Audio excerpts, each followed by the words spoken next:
Telangana CM Revanth Reddy ఇవాళ ఢిల్లీలో పర్యటించనున్నారు. బీసీ రిజర్వేషన్లపై హైకోర్టు స్టేను సవాల్ చేస్తూ సుప్రీంకోర్టును ఆశ్రయించనున్నారు. ఇదే అంశంపై ఇవాళ ఢిల్లీలో సీనియర్ న్యాయవాదులతో చర్చించనున్నారు.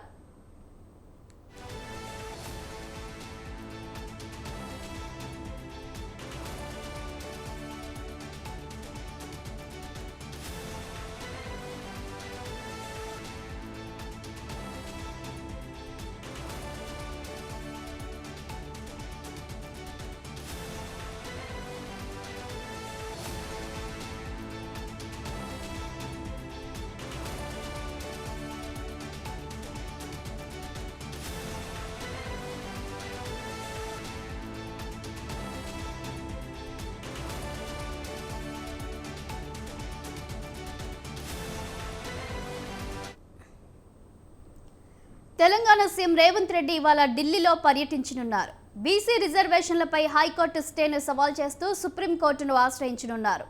ఇదే అంశంపై ఇవాళ ఢిల్లీలో సీనియర్ న్యాయవాదులతో చర్చించనున్నారు.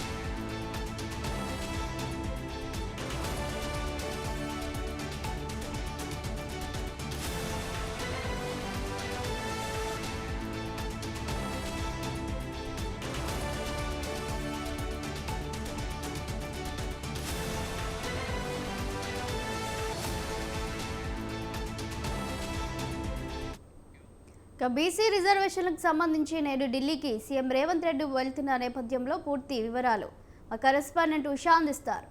Good morning Usha. Good morning Shalini. BC 42% reservation అంశానికి సంబంధించి ఈ నెల 9వ తారీఖున తెలంగాణ హైకోర్టు స్టే విధించింది. ఈ అంశానికి సంబంధించి ఇప్పటికే స్పెషల్ లీవ్ పిటిషన్ దాఖలు చేసుకోవాల్సిందిగా లీగల్ సెల్ తో మాట్లాడడం కూడా జరిగింది. రాష్ట్ర ప్రభుత్వం తరపు నుంచి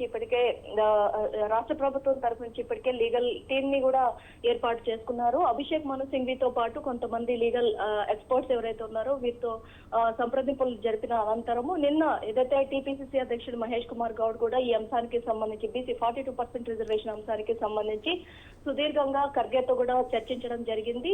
అనంతరం ఇవాళ 9 గంటలకి ఎగ్జాక్ట్ 9 గంటలకి సీఎం రేవంత్ రెడ్డి శంషాబాద్ ఎయిర్పోర్ట్ నుంచి నేరుగా ఢిల్లీకి వెళ్లనున్నట్టుగా అయితే తెలుస్తుంది. స్పెషల్ లీవ్ పిటిషన్ ఏదైతే ఉందో ఇది సుప్రీంకోర్టులో బెంచ్ మీద ఈ వారం లోపు వచ్చే అవకాశం ఉన్నట్టుగా అయితే తెలుస్తుంది. రిజిస్ట్రీలో ఇప్పటి వరకు కూడా రిజిస్టర్ అయిందా లేదా కూడా ప్రస్తుతం అయితే తెలియాల్సి ఉంది. ఈ అంశానికి సంబంధించి రాష్ట్రంలో జరుగుతున్నటువంటి పరిణామాలు బీసీలకు 42% ఏదైతే బీసీల పర్సెంటేజ్ రాష్ట్ర వ్యాప్తంగా తెలంగాణ రాష్ట్ర వ్యాప్తంగా 57% పైచులకు ఉంది కాబట్టి ఖచ్చితంగా బీసీలకు 45% రిజర్వేషన్ అంశంతో ముందుకు వెళ్లాలి అని కాంగ్రెస్ సర్కార్ ఖచ్చితంగా పాటించాలి అన్న నియమంతో ఉన్నది కాబట్టి ఖచ్చితంగా స్థానిక సంస్థల ఎన్నికల్లో బీసీలకు 42% రిజర్వేషన్ అంశాన్ని తీసుకొని ఎన్నికలకు వెళ్లాలి అన్న ఉద్దేశంతో ఉన్నటువంటి రాష్ట్ర ప్రభుత్వానికి హైకోర్టు ఇచ్చినటువంటి జీవో ఎంఎస్ నెంబర్ 9 అలాగే జీవో 41, 42 ఇవి మూడు కూడా అడ్డంకులుగా మారింది అన్న కోణంలో హైకోర్టు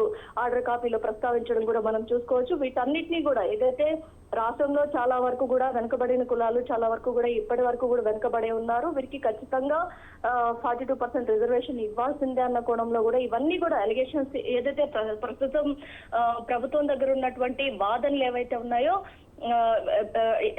ఏదైతే ఎంపిరికల్ డేటా దగ్గర నుంచి కులగణన సర్వే బీసీలకు సంబంధించినటువంటి సర్వే దగ్గర నుంచి ప్రతి ఒక్కటి కూడా వాదించే అవకాశం ఉన్నట్టుగా అయితే తెలుస్తుంది. గతంలో ఉన్నటువంటి తమిళనాడు మహారాష్ట్ర తీర్పులు ఏవైతే ఉన్నాయో వాటిని సవాల్ చేస్తూ కూడా ఈ తీర్పులు ఏదైతే హైకోర్టు ఇచ్చినటువంటి స్టేకి సంబంధించి కూడా సుప్రీంకోర్టులో సవాల్ చేసే అవకాశం ఉన్నట్టుగా అయితే తెలుస్తుంది. చూడాలి ఈ అంశానికి సంబంధించి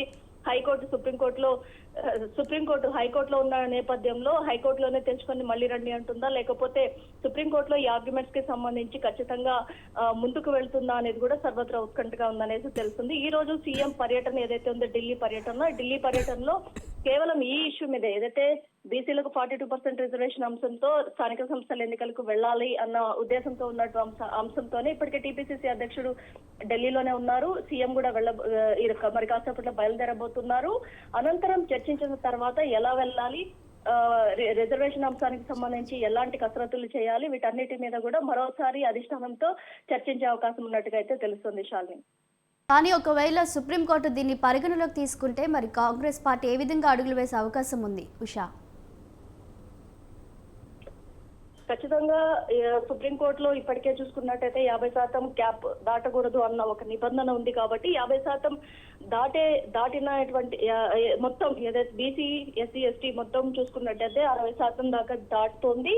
ఈ అంశం ఏదైతే ఉందో రాష్ట్రంలో దేశంలో ఎక్కడా కూడా 50% దాటకూడదు రిజర్వేషన్లు అనే ఒక నిబంధన ఉంది కాబట్టి సుప్రీంకోర్టు ఈ నిబంధనను కూడా లేవనెత్తే అవకాశం ఉన్నట్టుగా అయితే తెలుస్తుంది. చూడాలి ఇందులో ఏదైతే లీగల్ ఎక్స్పర్ట్స్ టీమ్ ఏదైతే ఉందో దవేతో పాటు అభిషేక్ మను సింఘ్వి చాలా మంది కూడా లీగల్ ఎక్స్పర్ట్స్ అందరూ కూడా ఇందులో వాదించే అవకాశం ఉన్నట్టుగా అయితే తెలుస్తుంది. రాష్ట్రానికి సంబంధించి బీసీలకు అనుకూలంగా వస్తుందా లేకపోతే ప్రతికూలంగా వస్తుందా? ఒకవేళ ప్రతికూలంగా వచ్చినట్టయితే స్థానిక సంస్థల ఎన్నికల్లో హైకోర్టు ఇచ్చినటువంటి పాత రిజర్వేషన్ పద్ధతి ఏదైతే ఉందో 25% బీసీలకు ఆ పాత పద్ధతిలోనే స్థానిక సంస్థల ఎన్నికలకు ముందుకు వెళ్తుందా లేకపోతే బీసీలకు ఖచ్చితంగా 42% వచ్చే వరకు ఫైట్ చేస్తామన్న నిబంధనతోనే స్థానిక సంస్థల ఎన్నికలను పోస్ట్ పోన్ చేస్తుందా?